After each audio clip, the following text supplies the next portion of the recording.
Welcome to Kenton's videos. Enjoy the video. In this video, I will explain how to eat glutathione capsules. For optimal results, it's generally recommended to take your glutathione capsules on an empty stomach. This helps maximize absorption into your system. Always adhere to the specific dosage guidelines given by your healthcare professional, as individual needs can vary. Common dosages often fall between 250 and 1,000 milligrams per day, but your doctor will provide the best advice. Timing is key for getting the most out of your glutathione supplement. Aim to take your capsules at least 30 minutes before you eat a meal.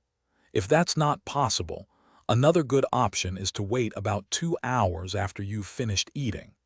Taking glutathione with a full stomach can sometimes reduce its absorption, so try to avoid that to ensure maximum effectiveness. You can enhance the benefits of glutathione by pairing it with other nutrients.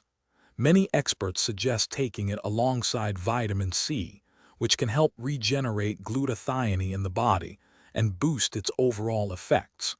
Conversely, try to avoid alcohol and certain medications that are known to deplete your body's natural glutathione stores. Also, remember to drink plenty of water to stay well hydrated. For the best and most noticeable results, consistency is absolutely crucial. Make an effort to take your glutathione capsules every single day as directed. Before you begin any new supplement regimen, it is always wise to consult with your doctor to ensure it's appropriate for your health needs. If you experience any unusual or unexpected side effects, please report them to your healthcare provider right away. Thanks for watching. Consider subscribing if we helped you.